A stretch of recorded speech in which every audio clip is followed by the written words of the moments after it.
All right. AFib versus junctional heart rhythms. Why this topic? Back when started hospital clinicals, I had a case of sudden onset AFib and treated with cardizem as you do. And while waiting for any sort of changes or anything like that, the nurse I was working with was talking about the lack of P waves in AFib. And that got me thinking, hold on, thought I understood AFib. I thought it had P waves. What's the deal? And she didn't really have a good answer for me. So I did a little bit of deep diving on AFib because, if there's no P waves, then why is it not a junctional rhythm? Junctional rhythms either have no P waves or um, inverted P waves. So I did a bit of a deep dive, and so that's what this lesson is going to be on. So be a little confusing, mostly because of the P waves, right? Either the lack of P waves or hidden P waves, or, in the case of junctionals, inverted P waves. And thinking that I had full understanding of AFib, it was a little off-putting to realize that, you know, all the instances of AFib that I had seen previously, I had to go back and think, like, did they really not have P waves? So I did the research, and here's what I found, and here is why I was confused. Um, what we're going to do is go over what AFib is, characteristics, same with junctional, and we'll talk about the differences and the lack of P waves.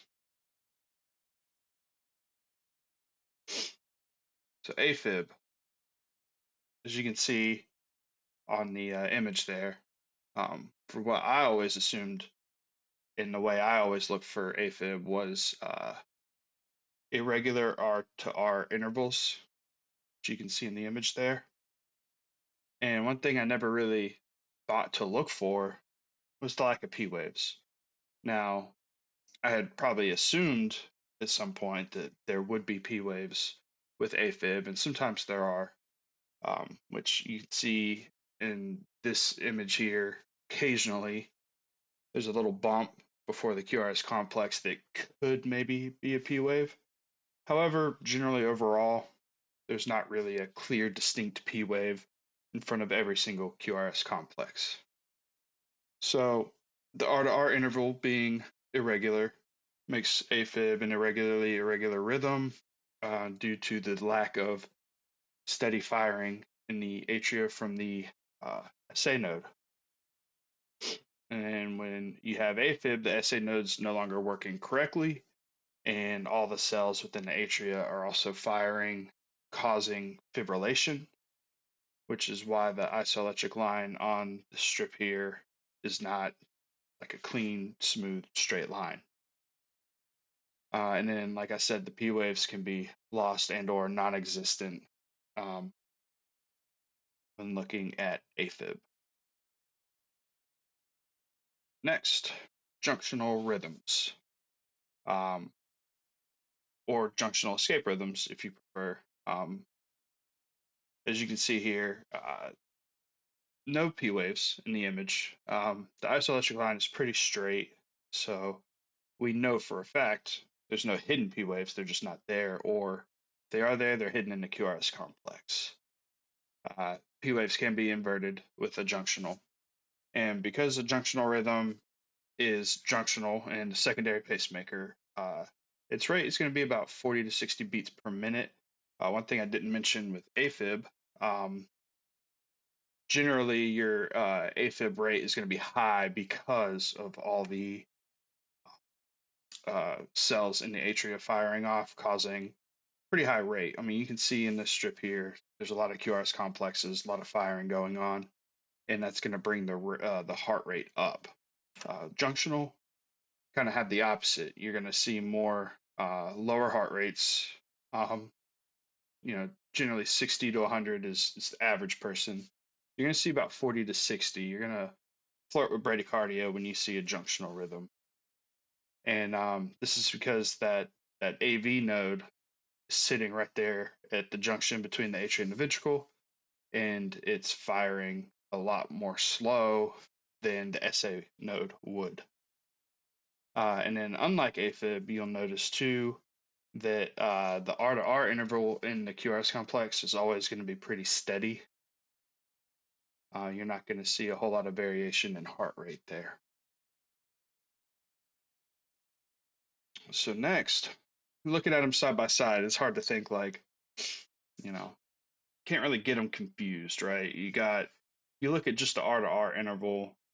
Obviously, they're very different, and that's what I assumed. I assumed that R to R interval is why AFib is AFib, but also learned that the lack of P waves is also partially why AFib is also AFib. So as you can see the difference there, they don't look too much alike, mostly because of that R to R interval. And again, between the two strips as we've been looking at so far, you can kind of see the lack of P waves between these two rhythms.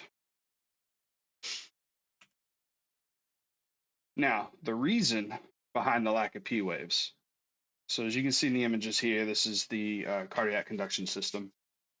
The image on the left here, you can see the sinoatrial node, the SA node, and the AV node just to the right and down. The atrioventricular node sits right there, which you can see on the second image, right near where the atria and the ventricles meet. So the SA node, fires 60 to 100 times a minute generally, but as it acts up, all the cells within the atria start firing off as well, and that's what causes that fibrillation and the screwy, squiggly isoelectric line in an EKG. And then when that ultimately fails altogether, the AV node is what takes over firing. And that is the big difference between AFib and junctional. And that's also why there's no P waves within both of those, because the P wave is the visual representation of the SA node firing. And if the SA node is not firing correctly, the fibrillation with AFib is causing no P wave to show up in the strip. And then with the AV node, the SA node is not firing at all, and the cells within the atria are also not firing, which is why the AV node has taken over as the pacemaker.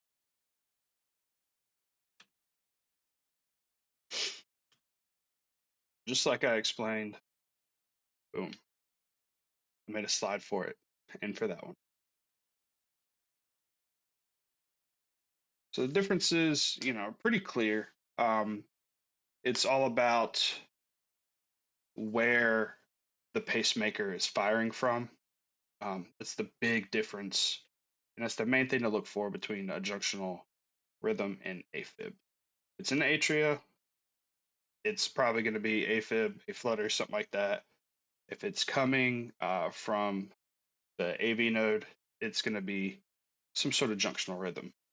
Now, you can occasionally have accelerated junctional rhythms or junctional tachycardia, which would bring the rate up to AFib levels, especially if you have junctional tachycardia. You're looking at rate of 100 plus. AFib, you usually see kind of above 100, closer to like 120 for the heart rate. So if you see like an accelerated junctional, you're looking at a rate of about 60 to 100, which is generally what the SA node fires at.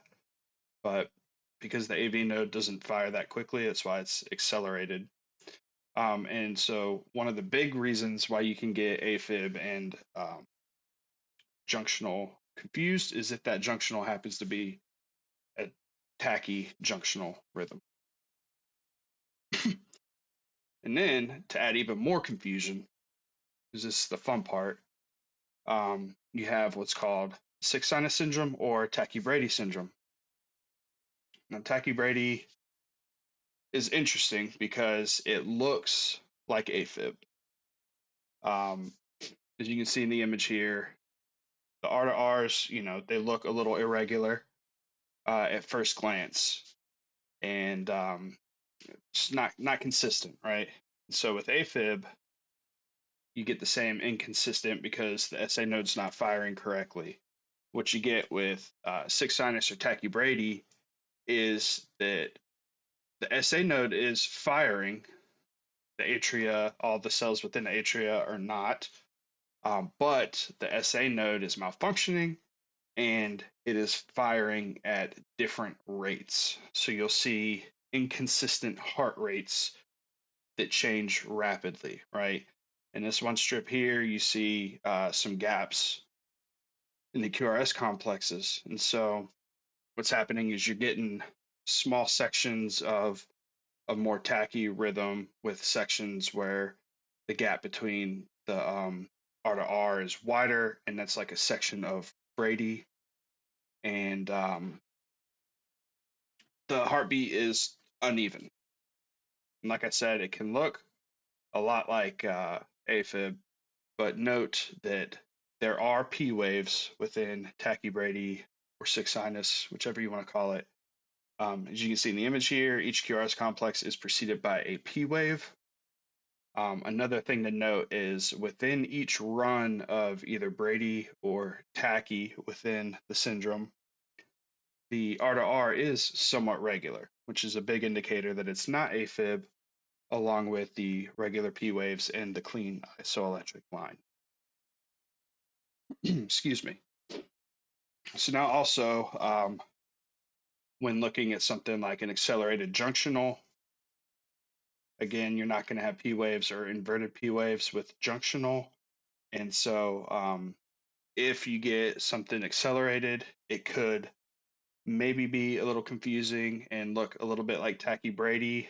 You want to keep an eye on a regular rate.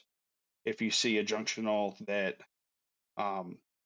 seems to be fluctuating between like an accelerated or just a regular junctional, you can always think, well, maybe there's some sick sinus or some tachybrady syndrome going on in there. Same with AFib. If it looks like the isoelectric line is a little squiggly, then it's probably more so AFib than a sick sinus. But it still, I mean, it looks a lot like AFib, and so that's kind of the thing to note there. Um, and again, look for the P waves, look for the regularities between R to R, between runs of tachy and runs of Brady, and that right there is going to be why or how you determine whether or not you have a sick sinus or an AFib, and or also a junctional. Um,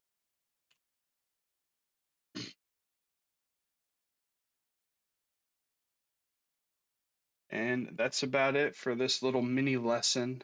Hope you enjoyed. Uh, Pretty straightforward once you get down to it. You know, when you look at heart rhythms, you always check for P waves, you always check for regularities between the QRS complexes, and those will be your big indicators between what you're looking at. Um, and then also, be suspicious of sick sinus if you see, uh, fluctuating heart rates. Just try to note whether or not the isoelectric line is clean. That'll be your indication for AFib. And yeah, the more you know, go out there and wow everyone with the knowledge of the differences between those three, those two rhythms and that one syndrome. Thank you very much. And yeah, have a good one.